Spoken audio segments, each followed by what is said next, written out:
Hello everyone, আমি Riya and welcome to another vlog. And আজকে ভ্লগটা একটু অন্যরকম হচ্ছে। আমি অনেকদিন থেকে ইউটিউবে ভিডিও করছি, but due some personal reasons আমি ভিডিওটা কন্টিনিউ করতে পারছিলাম না। বাট মাঝখানে আমি লাইক লাস্ট কিছুদিন থেকে আমি আবার কন্টিনিউ করার ট্রাই করছি। অ্যাজ আই থিংক আমি চ্যানেলটা ক্রিয়েট করেছিলাম বিয়ের পর। মানে জাস্ট নরমালি হয় না যেরকম জিমেইল এ চ্যানেল ক্রিয়েট করা যায়। তো ওই চ্যানেলটা থেকেই আরকি ইউটিউব যে চ্যানেলটা থাকে সেটাই ছিল।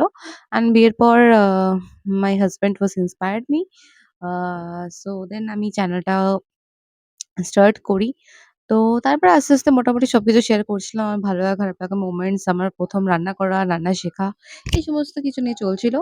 বাট লাস্ট কিছুদিন আগে মেয়েদের কাছে সবথেকে বেশি ইম্পোর্টেন্ট, মেয়েদের কাছে সবথেকে বেশি আ কি বলবো আনন্দের যে মোমেন্টটা হয় দ্যাট কি তার প্রেগন্যান্সি জার্নি যেটাতেই দেখি বেশিরভাগ মানুষ ভিডিও স্টার্টিং করছে। আমার সেরকম সুন্দর একটা ডেলিভারি ভিডিও তো নেই। আহ তো সবার তো স্টোরিটা সেম হয় না। তো আমার পার্সোনাল লাইফ এর প্রচুর আপ অ্যান্ড ডাউনস এসছে। দেন আমি ভাবলাম যে কিছুটা সময় আরকি বিরতি নিয়েছিলাম বলতে পারো। কারণ কি আমার মেন্টাল কন্ডিশন ঠিক ছিল না কি ভিডিও করার মতন। ভিডিও করার জন্য একটা মেন্টালি প্রিপারেশন লাগে। মেন্টাল প্রিপারেশন তো সেটা আমার কাছে ছিল না। তো দ্যাটস ওয়াই অনেকটা দিন গ্যাপ হয়ে গেছে। তো ভাবলাম এরকম একটা introduction ভিডিও জাস্ট এরকম নরমালি ছাদে বসে ভাবলাম কি হঠাৎ করে যে অনেকদিন থেকে ভাবছিলাম বাট নরমালি এরকম ক্যাজুয়ালি একটা ভিডিও শুট করছি। বাট জানি না তোমরা কতজন এটা দেখবে, কতজন এটা দেখবে না। বাট আমি তাও চেষ্টা করছি বানানোর। সেটা হচ্ছে আমার introduction দ্যাটস লাইক মানে আমি কেন কোন পারপাস এ ভিডিও করছি না করছি। কেন কি এখন অনেক ইউনিক ভিউয়ার্স আসছে। তো এরকম তো হুট করে কেউ ভিডিওস দেখে বুঝতে পারবে না আমি কে ভাই কোথা থেকে উড়ে আসলাম, জুটে আসলাম, কাকে দেখাচ্ছি না দেখাচ্ছি কেউই বুঝতে পারবে না। তো সেই কারণে আমি ভাবলাম কি একটা ভিডিও শুট করি এরকমভাবে কি আমি কে, কোথায় থাকি না থাকি এই সমস্ত কিছু নিয়ে যাতে মানুষের এটলিস্ট মোটামুটি একটা কনসেপ্ট আসে কি ভাই হ্যাঁ, এটা মানে যদি এই ভিডিওটা কেউ দেখে থাকে তো। তো যাই হোক, আমি কোথা থেকে বলতে গিয়ে আর কোথা থেকে গিয়ে কোথা থেকে আস্তে, আস্তে গিয়ে শেষ হয়ে যায় আমি নিজেও বুঝতে পারি না। তো একটুখানি প্লিজ বুঝে নিও আর নিজের মতন করে মানিয়ে গুছিয়ে নিও। আর ভুল ত্রুটি হলে সেটাও একটুখানি আপ অ্যান্ড ডাউনস তো মানুষের লাইফে আসতেই থাকে। তো মানুষকে তো থেমে থাকলে হয় না। তো আমি কিছুদিনের জন্য তো থেমেছিলাম। বাট আমার মনে হলো যদি আমি এটাকে ভালোবাসি তাহলে আমার আবার নতুন করে শুরু করাটা উচিত আছে। আর নতুন করে মানুষ যদি চেষ্টা করে তাহলে সমস্ত কিছু মানুষ কি না কি করছে। তো আমি যদি চেষ্টা করি নতুন করে আবার এটাকে করার, আমি জানি একটু, একটু করে গড়ে তুলতে হবে। এখন আমার ভিডিওসে মানে ভিউজই আসছে না। I know that very well। But হ্যাঁ, স্ট্রাগল তো প্রত্যেকটা মানুষকে করতে হয়। তো আমি যদি চেষ্টা করতে থাকি আর আমি রেগুলার বেসিসে যদি এই কাজটা করতে থাকি, জানি আমি অনেকটা পিছিয়ে পড়েছি বাট এগোতে কতক্ষণ সময় লাগে। অ্যান্ড প্লিজ সাপোর্ট করো কারণ কি অনেকটা পিছিয়ে গেছি। তো আগে যেতে গেলে তোমাদের সাপোর্টটা অবশ্যই লাগবে। অ্যান্ড লাইফে ভগবান না করে এরকম সিচুয়েশন কারোর আসে। আর প্রত্যেকটা মানুষের লাইফেই তো কিছু না কিছু খারাপ ভালো মিশিয়েই থাকে। এমনি, এমনিতেও প্রত্যেকটা মানুষের লাইফ স্মুথলি চলে যায় না। তো সবকিছু নিয়েই আমাদের জীবন, সবকিছু নিয়েই আমাদেরকে চলতে হবে। হুট করে থেমে গেলে হবে না। যদি থেমেও যাই তো এগেইন আমাদেরকে ফুল স্টপ লাগালে চলবে না। এগেইন আমাদেরকে হাঁটতে হবে। আমাদের ডেস্টিনেশন যেখানে আছে সেখানে আমাদেরকে তো নিয়ে যেতেই হবে। সো অ্যান্ড ডেস্টিনি যেটা সেটা তো হবেই। তো চলো and please, please, please keep supporting me.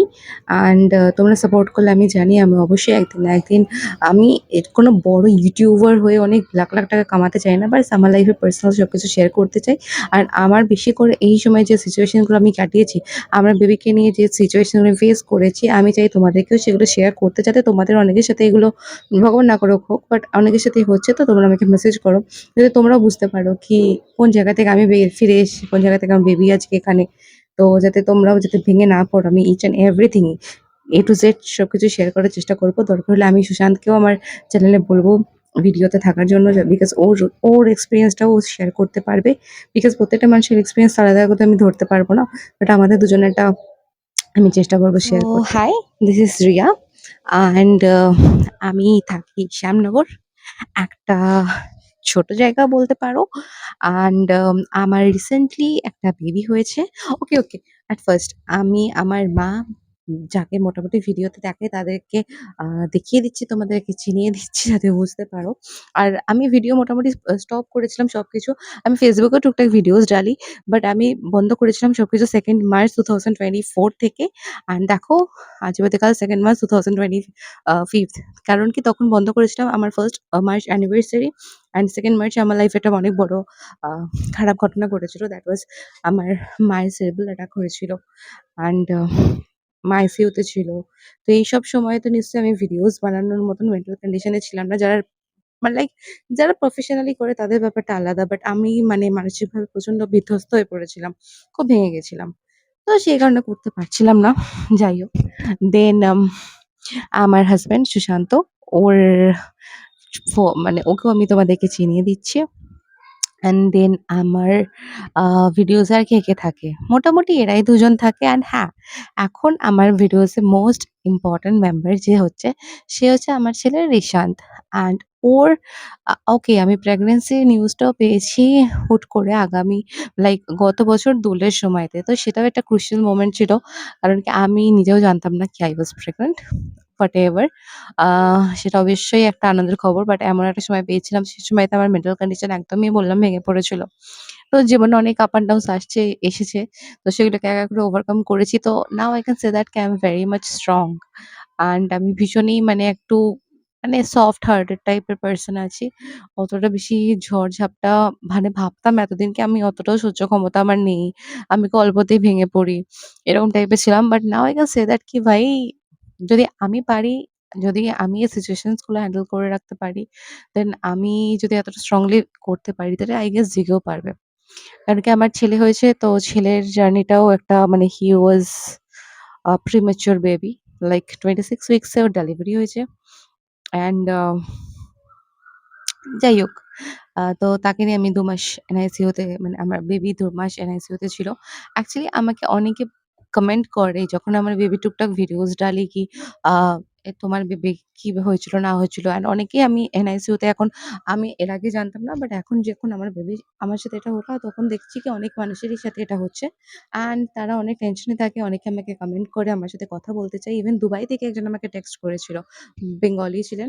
তো এই ব্যাপারে জানার জন্য। তো আমি অ্যাকচুয়ালি সমস্ত কিছু নিয়ে না ভিডিওস বানানোর টাইমটা পাচ্ছি না। আমি বুঝতে পারছি কি যেটা আমি ফেস করেছি সেটা যদি আমি তোমাদের সাথে শেয়ার করি তাহলে I think তোমাদের অনেকটা উপকার হবে।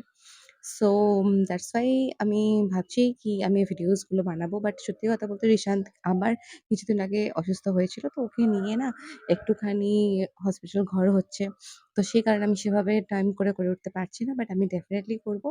তো এই ভিডিওটা বাস মনে হলো তোমাদের সাথে শেয়ার করার তাই আমি করছি। যদি তোমরা আমার চ্যানেলের নতুন ভিউয়ার্স হয়ে থাকো then please support me guys and আমি চেষ্টা করছি তোমাদের সাথে রেগুলার বেসিসে ভিডিও আপলোড দেওয়ার। বাট ডিউ সাম রিজনস কেন কি আমার বেবি অনেকটাই ছোট অ্যান্ড ওর অনেকটা বেশি কেয়ারের প্রয়োজন হয়। তাই আমি 24/7 বলতে পারো ওর টেক কেয়ার করতেই থাকি অ্যাজ আ মা। সবসময়তে আমার ছেলে যাতে কোনো রকম কোনো প্রবলেম না হয় সেটা তো প্রত্যেকটা বাচ্চার মায়েরাই দেখে তো আমার বাচ্চাকেও দেখতে হয়। অ্যান্ড যেহেতু ও NICU থেকে এসছে অনেকটা জীবনে যুদ্ধ করে এসছে। জীবনে প্রচুর লড়াই করে এসছে। তাই আমি চাই না কি আর কোনো সিচুয়েশন এ ওর সাথে ওকে আর কোনো রকমভাবে খুব বেশি করে স্ট্রাগল করতে হয়। সো ওর যে কষ্টটা হয় সেটা আমি নিতে পারি না। বাট ইয়া ইট হার্টস আ লট। দেন উম তোমাদেরকে আর হ্যাঁ, আমার শ্বশুরবাড়িতে অনেকেও যারা আমার ভিডিওস এ মাঝে থাকে তখন আমি তাদেরকে ইন্ট্রোডাকশন দিয়ে দেবো। আমার শাশুড়ি থাকে মোটামুটি বাড়িতে আমাদের একটা কিউট মেম্বার আছে যার নাম হচ্ছে পোগো, সেও থাকে। তো এরকম সবাই মিলিয়ে ঝুলিয়ে আমার ভিডিওস এ থাকে। অ্যান্ড আশা করি তোমাদের আমার ভিডিওস ভালো লাগবে।